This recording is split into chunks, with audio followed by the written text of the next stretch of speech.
Hey guys, I just wanted to take a minute to say Kaylee started this vlog as a bit of a secret, well actually as a total secret, and unfortunately I was able to find from a poker friend of mine who saw an article on PokerStars.com profiled the vlog that she had made, and so when I was able to find out, I did talk to her and told her that I did know. I appreciate everyone who's participated so far. I'm humbled and I really appreciate it.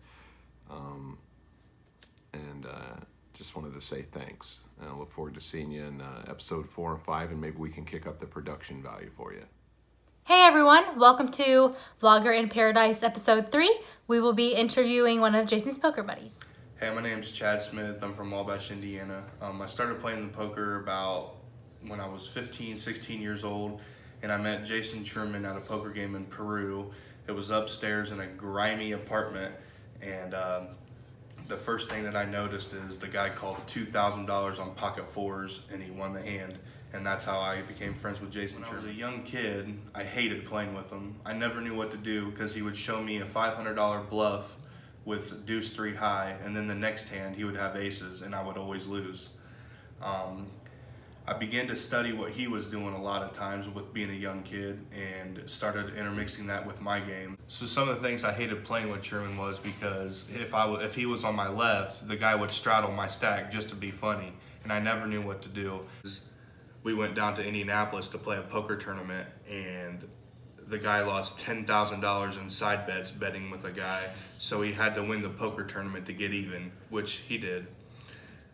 Things that he went through that he could teach me, just simply saying definitely the biggest influential person that got my game from playing $20 buy-ins to now I've played 25-50 no limit, 5-5, PLO, stuff like that, and definitely would not have been able to play those games without talking with him and learning from him. I watched a guy 10 table 25-50 PLO online, and just, you know, with being a young kid, just watching that much money going back and forth was just crazy. To be able to learn how to do that from this guy was definitely a plus in my poker career. Have you guys taken any poker trips together? Well, as a young man, Chad would often come over, and a lot of times he wouldn't even have a car. You know, he was short of bankroll sometimes, and so a lot of times Chad would come over and I'd give him a ride to the poker game, and after a while I would start staking Chad and giving Chad the money to play. Chad had a lot of raw talent. It just kind of needed to be harnessed in, and we would talk on the way to the game about strategy and theory, and then on the way back from the game we would talk about break down some of the hand analysis of the hands that were played that evening.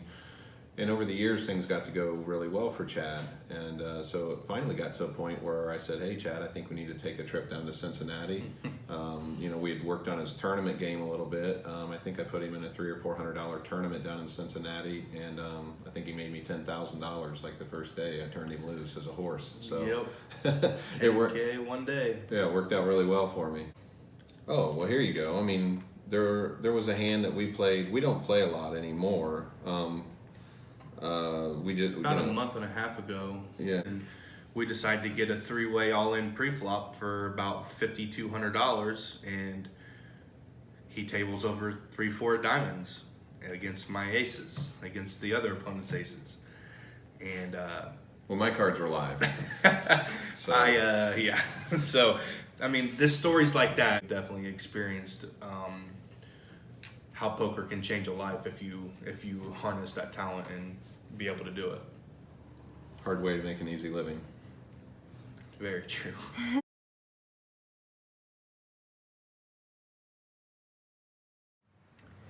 Hello everyone, my name is Craig Cron, making this video on behalf of Jason Truman for his Vlogger in Paradise competition.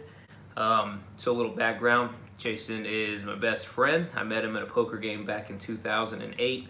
I was a college student who was off for the summer, was working construction, just trying to rub a few pennies together, and would take my, bi-weekly earnings to a poker game because it was fun. Had an opportunity to win a little bit more money than the chump change I was making roofing houses. So I went to a game at a mutual friend of ours, hadn't met Jason yet. It was just a basement poker game with 8 or 9 people who were local, and we're playing some stupid hands, having fun, trying to get people who were a little bit tighter at the table to have a good time. Through the course of talking to him, I learned that he was a recruiter for the Army. At the time, I was pretty depressed with going to school, spending a lot of money, working up quite a bit of debt, just to blow off classes and be miserable most days. So I started to talk to Jason a little bit more. I was actually picking his brain about Army recruiting as well. So he was able to give me some good information with that. We kept in touch. We went to a lot of poker games together. And really, he was one of the more responsible people I'd met. He wouldn't let me enlist right away. He wanted to make sure that I was making a level-headed decision. And that's kind of something that's defined Jason for as long as I've known him. He's just always been really calculated about what he chooses to do. It's evident in a poker table for sure. He always plays like the money doesn't matter. He can play the odds and read people better than anyone I've ever met. I've always admired the way he's able to handle himself at a poker table. I'm an amateur at best. Jason can sit and play with people who really know what they're doing and hold his own. I've seen him even keel, take 5-digit losses and wins in stride regardless, where other people be ripping decks of cards and flipping tables over, or lighting fireworks off. If they won, Jason will take a big loss or a win like he's been there before and be ready for the next hand. It's something I haven't ever had the ability to do either. So respect him at the poker table for that. Through the course of us getting to know each other better, we started to go on some bigger trips than just hitting a movie. There'd be times where I'd be sitting, like I said, sat in my dorm room trying to find reasons not to go to a 4-hour chemistry lab, and I'd get a text or a phone call saying, hey, I'm outside, let's go to Tunica, Mississippi, let's go hit up Atlantic City and find some poker games. So he really helped me branch out quite a bit. I was a small town Indiana kid and hadn't branched out anywhere. So he started to, kind of help me build some life experiences that I'll never forget. I mean, we went on our first road trip and saw a guy at a casino cashing out for $1 million, and he wanted it in all cash. So they were scrounging around trying to find every dollar they could to cash this guy out. So it was pretty wild. I was poor at the time, and Jason had more money than me, but I found out now that I've got a lot more casino experience that was not a common occurrence. So that was pretty cool.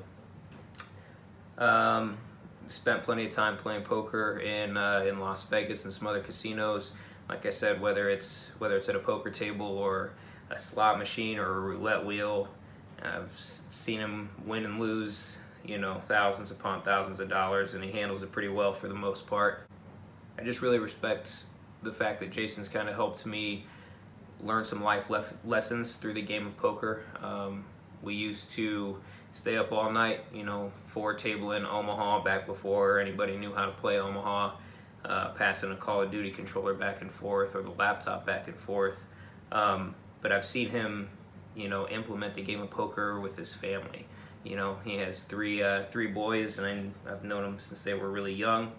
And there'd be times where he'd get out a deck of cards and teach them the game of poker, and the winner gets to pick the movie or where they went to dinner. So it's definitely something that I think is a big part of his life and his family's lives, and I just feel lucky that it was the game of poker that brought me closer to him. If I hadn't met him, I did end up dropping out of school. I ended up enlisted in the military. I'm currently a contractor and still go overseas for deployments on a pretty consistent basis. But without his guidance, whether it's at a poker table or not, I don't think I would have had the strength to go and really do some of those things. So it's just one of those stories where, he had a positive impact on somebody. We had plenty of times where all we were trying to do at the poker table was, prop bet and get people to do something ridiculous. But there's a lot more meaning than that behind it as well. So I hope that's considered. Jason, best of luck with this competition, and hope the deck breaks in your favor every time, man. See you soon.